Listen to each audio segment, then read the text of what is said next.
नमस्कार। पिछले व्याख्यान में हम अवलोकन के प्रकार देख रहे थे और हमने सहभागिक अवलोकन को देखा था। आज हम देखेंगे असहभागिक अवलोकन। जैसा कि नाम से स्पष्ट होता है असहभागिक। असहभागिक का मतलब है कि जब हम समूह के सदस्य न बने, उसकी गतिविधि में भाग नहीं रहें, बल्कि दूर रहकर, तटस्थ रहकर भी हम यदि अवलोकन करते हैं तो वह कहलाता है असहभागिक अवलोकन। ऐसा माना जाता है कि यदि अवलोकनकर्ता समूह के सदस्य की भूमिका न निभाकर केवल अध्ययनकर्ता के रूप में काम करे, तब व्यक्तिनिष्ठ होने तथा अभिनतिपूर्ण तथ्यों के संकलन से काफ़ी सीमा तक बच सकता है। ऐसा हम क्यों मान रहे हैं? क्योंकि जब हम समूह का सक्रिय सदस्य नहीं बनेंगे, समूह में भागीदारी नहीं करेंगे, तो हम अपने भावनात्मक रूप में भी उस समूह से नहीं जुड़ते हैं। हमें समूह के क्रियाकलाप जो सामान्य है वह भी सामान्य नहीं लगते, क्योंकि हम अपने विचारों को उन बिंदुओं के साथ जोड़ने का प्रयास नहीं करते हैं। असहभागिक अवलोकन इस प्रकार सहभागिक अवलोकन की उनमें से कुछ सीमाओं को दूर भी करता है, जिनका वर्णन हमने सहभागिक अवलोकन की सीमाओं के अंतर्गत किया था। इसके अलावा इस प्रकार के अवलोकनों में अवलोकनकर्ता अपनी भूमिकाएं बदलता रहता है। मतलब आवश्यक नहीं कि हम एक ही प्रकार का काम करते हुए असहभागिक अवलोकन करें, हम अपनी भूमिकाओं में परिवर्तन भी कर सकते हैं। उदाहरण के लिए, वह शिकार के लिए उनके साथ जा सकता है, जबकि धार्मिक उत्सव का निरीक्षण कर सकता है। वह साक्षात्कार लेकर अतिरिक्त जानकारी प्राप्त कर सकता है। इससे उससे के समय, धन व श्रम की भी बचत होती है, जो सहभागिक अवलोकन में लगता है। असहभागिक अवलोकन 3 तरीक़ों से किया जा सकता है। पहला भौतिक पृथक्करण, जैसे छिपकर। दूसरा मानसिक पृथक्करण, जैसे भीड़ का सदस्य बनकर। और तीसरा किसी स्वाभाविक स्थिति को प्राप्त करके उपस्थित होना, जैसे नौकरी। इस संबंध में ये बात उल्लेखनीय है कि व्यवहार में पूर्ण असहभागिक उपस्थिति अत्यंत कठिन है। कुछ विशेष अवसरों, जैसे भीड़ में उपस्थिति को अपवाद मानकर छोड़ भी दिया जाए, तो सामान्य अवसरों पर, जैसा कि गुडे व हैट का कहना है, हमारे पास ऐसे गैर सदस्य के लिए कोई निश्चित संबंध, व्यवस्था, भूमिका या प्रतिमान नहीं है, जो हमेशा हमारे बीच तो उपस्थित रहे पर कभी भी सहभागी नहीं हो। इससे समूह व बाहरी व्यक्ति दोनों ही असुविधा महसूस कर सकते हैं। वस्तुतः असहभागिक अवलोकन, जैसा कि गुडे व हैट आदि ने कहा है, अर्ध सहभागिक अवलोकन होता है। इसमें सामाजिक अध्ययनकर्ता समूह में प्रवेश की योजना इस ढंग से बनाता है कि उसे समूह द्वारा आसानी से स्वीकार किया जा सके। वह भूमिका को पूरी तरह से न निभाकर कुछ घटनाओं में तो सहभागी होता है और कुछ में असहभागी अवलोकनकर्ता व साक्षात्कारकर्ता होता है। इस प्रकार वह एक तो अजनबीपन से उत्पन्न असुविधा की स्थिति समाप्त कर सकता है, और दूसरे वह उन भावात्मक प्रतिक्रियाओं को भी जान सकता है जो अन्यथा असहभागिता के कारण जाने नहीं जा सकते थे। इस तरह से अर्ध सहभागिक अवलोकनों के अच्छे उदाहरणों में लगभग 1 शताब्दी पूर्व लिपले द्वारा यूरोपीय नौकरी पेशा लोगों का अध्ययन तथा लिंड्स द्वारा किया गया मिडिलटाउन नामक अध्ययन है। इन सर्वेक्षणों में अध्ययनकर्ता अवलोकित परिवारों के सदस्य बनकर रहे थे। उन्होंने सामुदायिक क्रियाकलापों में भाग लिया था और साथ ही यह भी स्पष्ट कर दिया था कि उनका उद्देश्य तथ्य एकत्रित करना है। वस्तुतः यदि प्रारंभ में अध्ययनकर्ता समूह को अपना उद्देश्य बताकर विश्वास स्थापित कर लेता है और समूह उसे स्वीकार भी कर लेता है, तब उसके लिए अपना कार्य करना और सुगम हो जाता है, क्योंकि वह एक बाहरी व्यक्ति होता है और अवलोकित समुदाय की सामाजिक स्थितियों से भावात्मक रूप में असली सदस्यों की तरह जुड़ावा नहीं होता।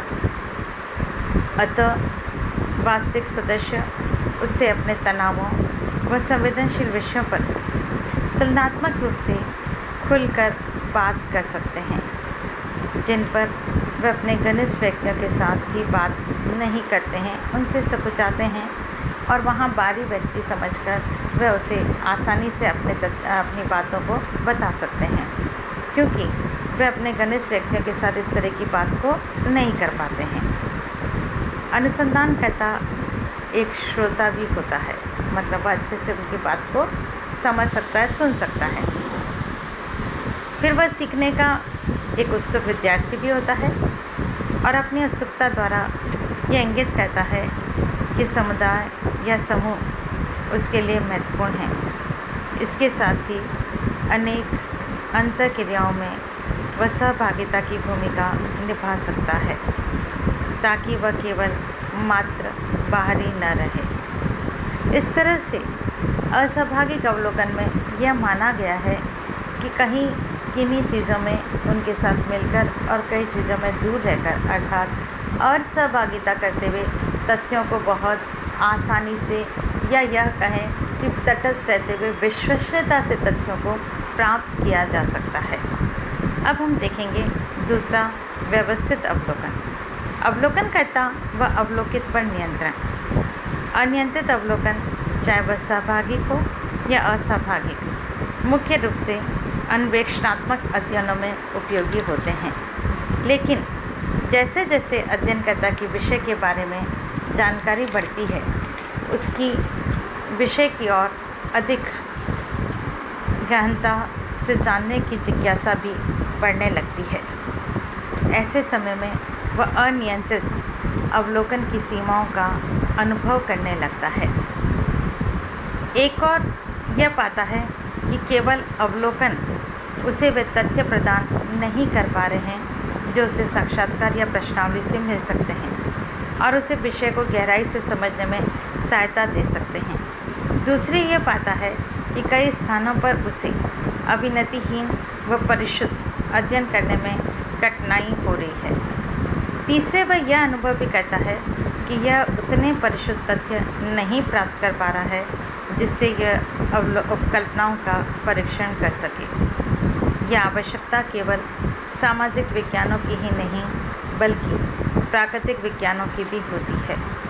इसी संदर्भ में गुडे व हैट का कहना है, प्रत्येक विज्ञान का यह सर्वव्यापी अनुभव है कि व्यक्तिगत अवलोकनकर्ता का प्रत्यक्ष ज्ञान विविध तरीकों से संशोधित किया जाना चाहिए। अनुसंधान में उसकी अभिवृत्तियों, उसके चयनित प्रत्यक्ष ज्ञान और उसकी संवेदनशीलता की अस्पष्टता पर नियंत्रण होना आवश्यक है। उसके मापों को संशोधित करने के लिए वस्तुनिष्ठ स्तर होने चाहिए, अन्यथा अन्य वैज्ञानिकों के लिए समान तथ्य पाना कठिन होगा। इसके लिए यह आवश्यक है कि अवलोकनकर्ता न केवल अपनी अध्ययन प्रक्रिया को व्यवस्थित व नियंत्रित करे, बल्कि यदि वह अवलोकित घटनाक्रम को नियंत्रित कर सकता है तो उसे भी नियंत्रित करे। यहीं से व्यवस्थित अवलोकन की नींव पड़ती है, जो अधिक विश्वसनीय, मापनीय व परिशुद्ध अवलोकन प्रक्रिया पर आधारित होता है। व्यवस्थित नियंत्रित अवलोकन के अंतर्गत अवलोकनकर्ता को निम्न कार्य करने होते हैं: अवलोकित की जाने वाली इकाइयों को परिभाषित करना, संकलित किए जाने वाले तथ्यों को स्पष्ट करना तथा उसके अनुसार विशिष्ट सामग्री का चुनाव करना जो विषय से संबंधित हो। यह निर्णय लेना कि अवलोकन किस अवस्था, स्थान व समय में वह व्यक्तियों या घटनाओं का किया जाएगा, मशीनी यंत्रों, प्रमापन विधियों आदि का अधिक से अधिक उपयोग करना ताकि अध्ययन में परिशुद्धता लाई जा सके। अवलोकनकर्ता पर नियंत्रण के तरीके उसे साक्षात्कार या अवलोकन, अनुसूची, प्रश्नावली, मानचित्र आदि प्रदान करना है। तथ्यों के संकलन को अधिक परिशुद्ध बनाने के लिए प्रमापन पैमानों का उपयोग भी किया जाता है। कई बार अवलोकन की फिल्मांकित करने तथा उसकी टेप रिकॉर्डिंग करने की व्यवस्था भी की जाती है। इससे न केवल उन तथ्यों को प्राप्त करना संभव हो सकता है जो अवलोकनकर्ता की निगाह से चूक सकते हैं, बल्कि साथ साथ अवलोकनकर्ता की कार्यकुशलता का परीक्षण भी हो जाता है कि वह कितने विश्वसनीय तरीके से तथ्य एकत्रित कर रहा है। व्यवस्थित अवलोकन के अंतर्गत केवल अवलोकनकर्ता पर ही नियंत्रण रखा जाएगा या अवलोकितों पर भी। यह प्राय अध्ययन विषय पर निर्भर करता है। यदि विषय ऐसा है जहाँ समूह के सामान्य स्वतः स्फूर्त व्यवहारों का अध्ययन करना है, तब अवलोकितों के व्यवहार पर कोई नियंत्रण नहीं रखा जाता। लेकिन जब किसी विशेष परिस्थिति के प्रभावों का अवलोकन करना होता है, तब अवलोकित व्यक्तियों को इस नियंत्रित विशेष परिस्थिति में से गुजारा जाता है और उनके व्यवहारों का अवलोकन किया जाता है। प्रयोगशाला अध्ययन इसके अच्छे उदाहरण हैं। कई बार छोटे समूहों के अध्ययन में भी इस विधि को काम में लिया जाता है। व्यवस्थित अवलोकन में अवलोकितों को बताया जाए या नहीं उनका अवलोकन हो रहा है, यह परिस्थितियों व अध्ययन विषय पर निर्भर करता है। यदि बच्चों के खेल व्यवहार का अध्ययन करना हो तो अवलोकनकर्ता द्वारा पर्दे के पीछे रहकर उनके अनभिज्ञता में अध्ययन करना अधिक उपयोगी रहता है। पर यदि इस बात का अध्ययन करना हो कि लोग किसी विशेष विषय पर धारणा बनाते समय बहुमत के विचारों से कितना प्रभावित होते हैं, तब यदि अवलोकितों को उसका ज्ञान हो तो कोई विशेष अंतर नहीं पड़ेगा।